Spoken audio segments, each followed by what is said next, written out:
Amy about Butch Renaissance. So hopefully this is something else that will help us feed into breakout room discussions. So we're going to be recording the talk, or we are recording the talk now. You're very welcome to turn off your camera if you would like. And thank you very much, Amy. Thank you. And I would also like to encourage you to keep your camera on if you feel like it, because no obligation, of course, but talking into the void is very odd. But yes, if you want to turn them off, then by all means do. But if you like to stay on, then nice to see you.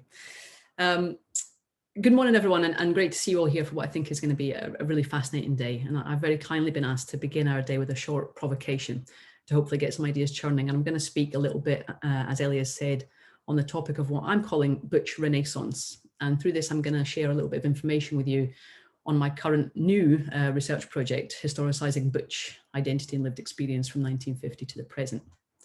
So, as I mentioned in the intros, I'm a queer historian. And what investment, you might ask, might a historian have in queer futurity in the future? Well, I'm also, as I mentioned, an oral historian. So I'm constantly working across past, present and future. During oral history interviews, when I sit down with a narrator, we talk in the present, in that moment in which the interview takes place. And it's a focused, intense present in which we also mindfully look back into the past. We talk in the present about the past, making sense of the now by always looking back. But we also know all the while that we're speaking in that mindful, intense environment that we are speaking to and for a future. We are creating in that moment a historical document. There's also a constant awareness that as soon as the interview is over and I stop the recorder, we'll both go out of that very intense moment and back out into the world. And the recording in that sense is already at that moment an artifact of the past that, no matter how detailed and perceptive, can no longer contain or stand for the multiplicities of the interviewee who goes on to live, experience and change anew in ways that static interview can never reflect. But nonetheless, in that interview, we have imagined a future to which we talk. We're also aware of that future self of the interviewee who may go on to look differently on the events narrated in that interview. And in queer oral history, there's also often been an aspect of talking to now and future queers simply to say, we were here. Much oral history can stumble into nostalgia, but queer oral history often looks to the queer futurity and utopias of Munoz that Ellie's already highlighted. So I'm very interested in time, as you can hear. But I'm not just interested in time, I'm also interested in, even fascinated and fixated with, but also deeply suspicious of narrative, which is itself a co-conspirator with time, if you like. Narrative, that sort of seductive form that makes us seek cause, meaning, bringing forth, particularly in an oral history interview, order from chaos, the disorderliness of life, a life lived. The oral history encounter in which an oral historian facilitates a narrator to tell their story in their own words, ideally, is at heart a meaning-making venture. It's a meaning-making venture of the then and the now. It's a marshalling of the events, the moments and the experiences of one life into a coherent narrative in which the self is presented as making sense as a result of those events. So, okay, to borrow from Halberstam's introduction, I suppose, what of my own narrative? I have to do that bit, my own meaning making, the then that brings me here to this now. In the early 2000s, I was an undergrad student at the University of Glasgow, and I was also volunteering at the Oxfam secondhand bookshop, which is just a stone's throw away. If any of you have ever been to the West End of Glasgow, it's just down the hill on Byres Road. And one day I was refilling and reordering the shelves when my eye was caught by a black spine with bold white writing in capital letters, female masculinity. I was at that time chasing lesbians in my university curriculum and finding their only ghosts. And pulling the book down, I sort of gazed at the cover and saw this bull dyke staring out at me. And it was a vivid and electrifying moment of recognition when I saw this bull dyke and many more like her as I sort of thumbed the pages of the book. It was produced by University Press, and it was making an academic study out of butch life, out of female masculinity, which resonated so strongly with me. So that was a moment of emergence, but to say that that's where the story began would be duplicitous. And I did warn you that narrative can be duplicitous, because my moments of recognition, of connection, came actually much earlier in the pages of butch femme erotica anthologies of the 1990s, which was a personal archive that I'd studiously and surreptitiously curated in my teenage years.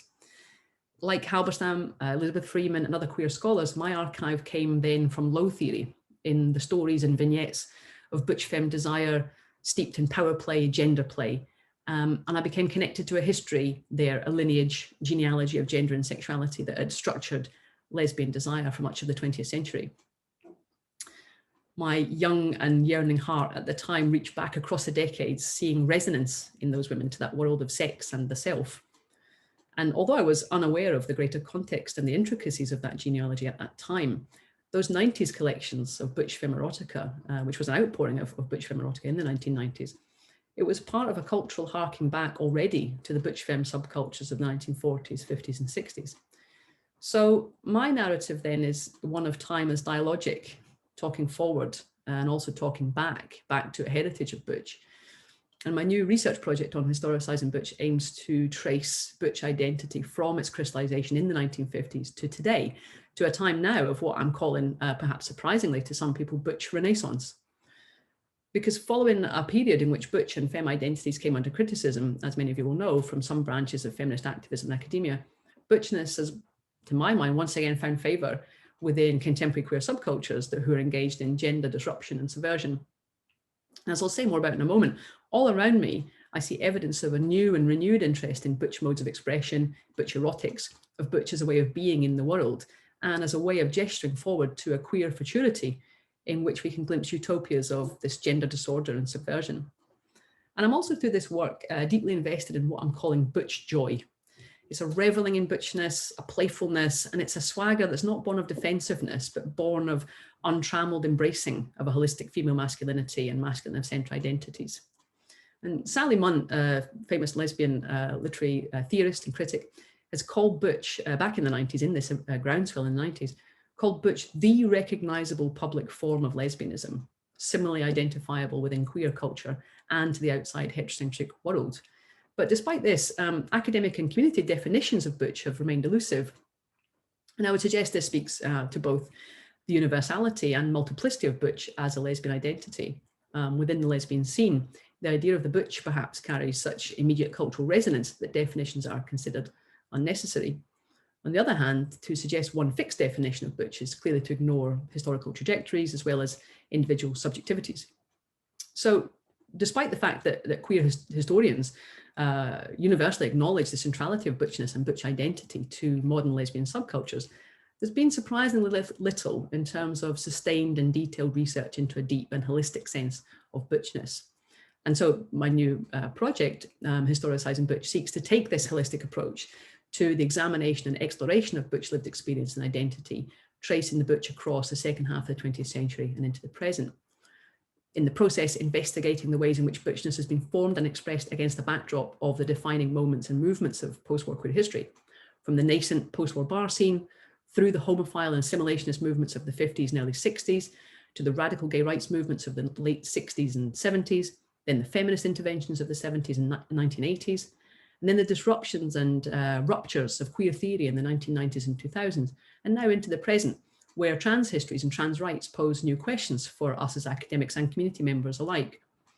The project will locate and interrogate versions of butch, I hope, and my aim is to understand butch as a shifting, historically contingent identity existing on a spectrum of what I see as an abiding but shifting female masculinity within queer sexuality and culture. So ultimately, the project seeks to understand how this female masculinity has been shaped by and expressed within the historical context of the post-war to the present.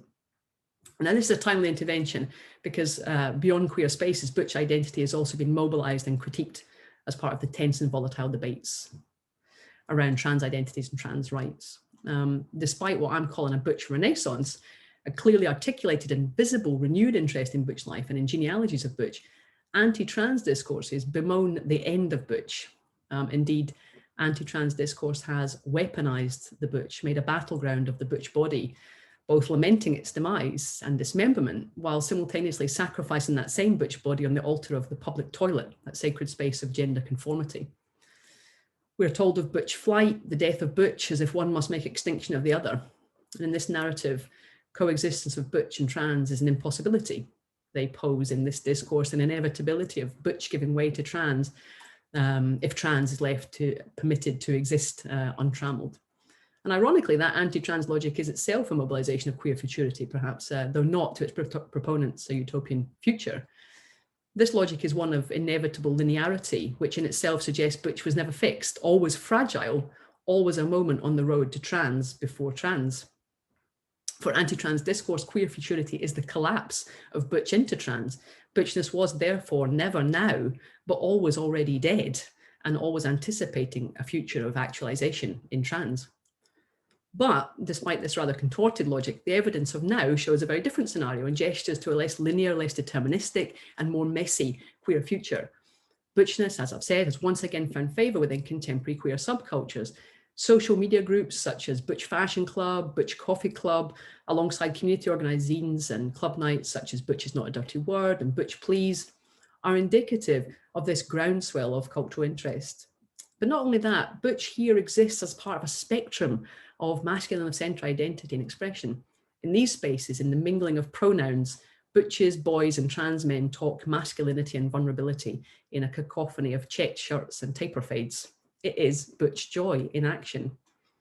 So my research then aims to stage conversations where butch and other masculine of centre identities can be given expression and exploration to draw out and stitch together narratives of butch lived experience. In talking with butches, former butches, proto-butches, trans, masc and non-binary people, this work aims to situate butch in a queer historical narrative and also within a spectrum of masculine of centre identities. I won't ever be arguing for butch as an ahistorical or universal way of being and living outside of time. But I also certainly won't be arguing that its time has passed. Rather, I want to trace its use, its utility, its visceral, erotic, embodied existence, its role as a site of resistance and a site of joy across the decades from its crystallization to today, historically contingent, subtly shifting and moving into a future while always with a backward glance to its ancestral making, whether in nostalgia or in pain for lives constrained. Butch is of the then, the now, and the yet to come. Thanks very much.